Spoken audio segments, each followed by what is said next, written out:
আসসালামু আলাইকুম রাহমাতুল্লাহ। প্রিয় শিক্ষার্থী বন্ধুরা, আশা করি আল্লাহর রহমতে সবাই ভালো আছেন। আজকের আলোচ্য বিষয় হবে নবম ও দশম শ্রেণী ফিনান্স ব্যাংকিং প্রথম অধ্যায় থেকে অর্থায়ন ও ব্যবসায় অর্থায়ন থেকে ঢাকা বোর্ড 2022 সালে যেই প্রশ্নটা এসেছিল সেই প্রশ্নটা নিয়ে মূলত আজকে আলোচ্য বিষয় হবে। চলো তাহলে আমরা উদ্দীপকে কী কী তথ্য দেওয়া আছে সেটা একটু পড়ে শুনি। সৌদি আরবে কর্মরত তানজিল তার উপার্জিত অর্থ সরকারি ব্যবস্থাপনায় দেশে প্রেরণ করেন। 5 বছর পর দেশে ফিরে প্রেরিত অর্থ দ্বারা একটি ধান মাড়াই মেশিন ক্রয় করে ব্যবসা শুরু করেন। এখন এখানে দেখো, আমরা এতটুকু উদ্দীপকটা পড়ছি, এরপর আমরা দাপে দাপে প্রশ্নগুলো পড়বো এবং প্রত্যেকটা প্রশ্ন বোঝার চেষ্টা করব। ক প্রশ্ন আছে সরকারি অর্থায়নের মূল লক্ষ্য কী, এটা আমরা আগে আলোচনা করি।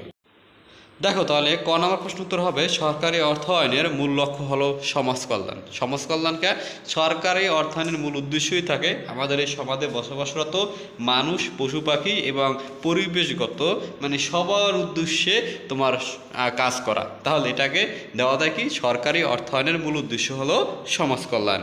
এরপরে খ নম্বর প্রশ্ন ব্যবসায়ের ঝুঁকি বন্টন হয় কোন নীতিতে, ব্যাখ্যা করো।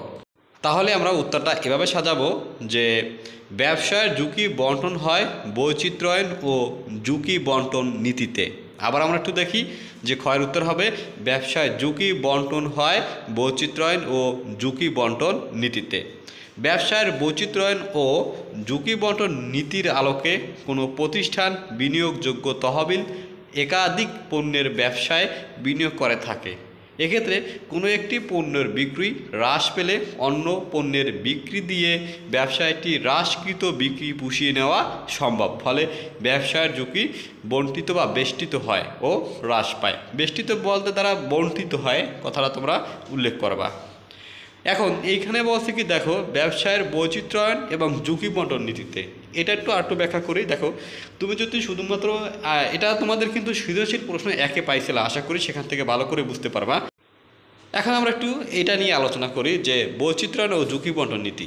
এখন দেখো তুমি যদি শুধু একটা পণ্য নিয়ে ব্যবসা করো এবং ওই পণ্যটা তোমার যদি বিক্রয় হ্রাস পায় বা তোমার ওই বিক্রি থেকে যদি ক্ষতি হয়, তাহলে তোমার কিন্তু তোমার একটা পণ্য থাকার কারণে ক্ষতি কিন্তু পুষিয়ে নেওয়া সম্ভব নয়, তাহলে তুমি ক্ষতির সম্মুখীন হবা। আবার তুমি যদি একাধিক পণ্য নিয়ে ব্যবসা করো, তাহলে একটা পণ্যর বিক্রি হ্রাস পেলে বা একটা পণ্য বিক্রয় ক্ষতি হলে অন্য পণ্যের বিক্রি দিয়ে তুমি কিন্তু সেই ক্ষতি পুষিয়ে নিতে পারবা। এরপরে আমরা গ নাম্বার প্রশ্নে যাই। এখানে বলছে যে তানজিলের অর্থায়ন কোন ধরনের অর্থায়ন, ব্যাখ্যা করো। এখন কোন ধরনের অর্থায়ন এটা বোঝার জন্য আমাদের প্রথমে উদ্দীপক পড়ে নিতে হবে। সৌদি আরবে কর্মরত তানজিল তার উপার্জিত অর্থ সরকারি ব্যবস্থাপনায় দেশে প্রেরণ করেন। তা 5 বছর পর দেশে ফিরে প্রেরিত অর্থ দ্বারা একটি ধান মাড়াই মেশিন ক্রয় করে ব্যবসা শুরু করেন। এখন দেখো সে যেহেতু সৌদি আরব থাকে এবং সে বাংলাদেশে এই টাকা সরকারি ব্যবস্থাপনার মাধ্যমে পাঠায় এবং 5 বছর পর সে দেশে ফিরে ওই প্রেরিত অর্থ দ্বারা সে মাড়াই মেশিন ক্রয় করে ব্যবসা শুরু করেন। তাহলে আমরা বইতে পড়েছি যে আন্তর্জাতিক অর্থায়ন। আন্তর্জাতিক অর্থায়ন কাকে বলে এইটা পড়লে কিন্তু তোমরা আরও ভালোভাবে বুঝতে পারবা। তাহলে আমরা উত্তরে চলে যাই সরাসরি।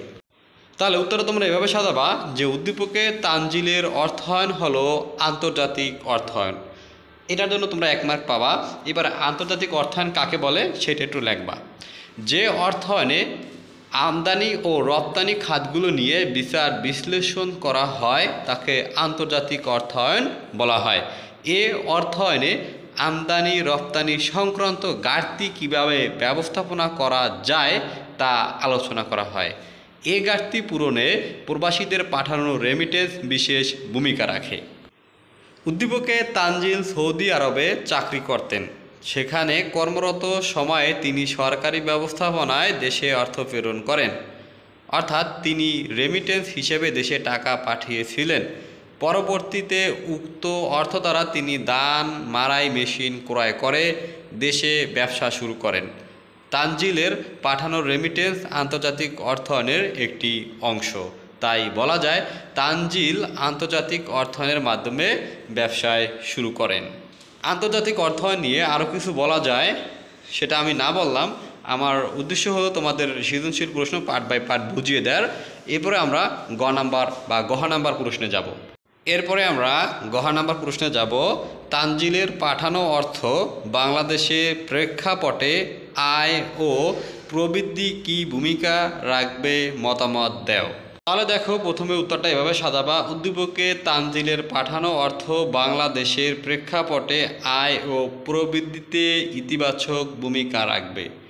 একটি দেশের অর্থনৈতিক উন্নয়নে প্রধান নিয়ামক হল মূলধন। দেশের অর্থনৈতিক উন্নয়নের চাহিদা ও যোগানের ভারসাম্য থাকা আবশ্যক। বাংলাদেশে বিশাল বাণিজ্যিক ঘাটতি পূরণে রেমিটেন্স বিশেষ ভূমিকা পালন করে। উদ্দীপকে তানজিল একজন বাংলাদেশি। তিনি সৌদি আরবে কর্মরত অবস্থায় তার উপার্জিত অর্থ সরকারি ব্যবস্থাপনায় দেশে প্রেরণ করেন। দেশে প্রেরিত এই অর্থকে রেমিটেন্স বলা হয়। রেমিটেন্স দেশের বাণিজ্যিক ঘাটতি পূরণে গুরুত্বপূর্ণ ভূমিকা রাখে।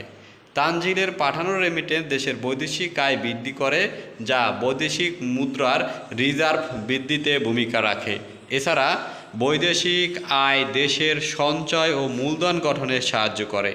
এরূপ সঞ্চয় ও মূলধন ব্যবসায় প্রতিষ্ঠানের ঋণ হিসেবে ব্যবহৃত হয়। এতে দেশে নতুন ব্যবসায় ও শিল্প প্রতিষ্ঠান গড়ে ওঠে, ফলে অর্থনৈতিক প্রবৃদ্ধি অর্জিত হয়। সুতরাং বলা যায়, তানজিলের পাঠানো অর্থ বাংলাদেশের প্রেক্ষাপটে আয় ও প্রবৃদ্ধিতে গুরুত্বপূর্ণ ভূমিকা রাখে। আমরা খবর অথবা পত্রিকায় প্রায়শই শুনি যে আমাদের দেশের আয়ের সিংহভাগ আসে বিদেশে কর্মরত শ্রমিকদের রেমিটেন্সের মাধ্যমে। এই রেমিটেন্স যদি হয় তাহলে আমাদের দেশের কিন্তু আয় বৃদ্ধি পাবে এবং সাথে সাথে তোমার আয় ও প্রবৃদ্ধিতে গুরুত্বপূর্ণ ভূমিকাও কিন্তু পালন করে থাকে। যাই হোক, এ বিষয়ে আজকে আর আলোচনা করতে চাই না। আজকে এ পর্যন্তই। পরবর্তী ক্লাসে আবার তোমাদের মাঝে অন্য কোনো সৃজনশীল প্রশ্ন নিয়ে হাজির হব। সবাই তোমরা সুস্থ থাকো, ভালো থাকো। আল্লাহ হাফেজ।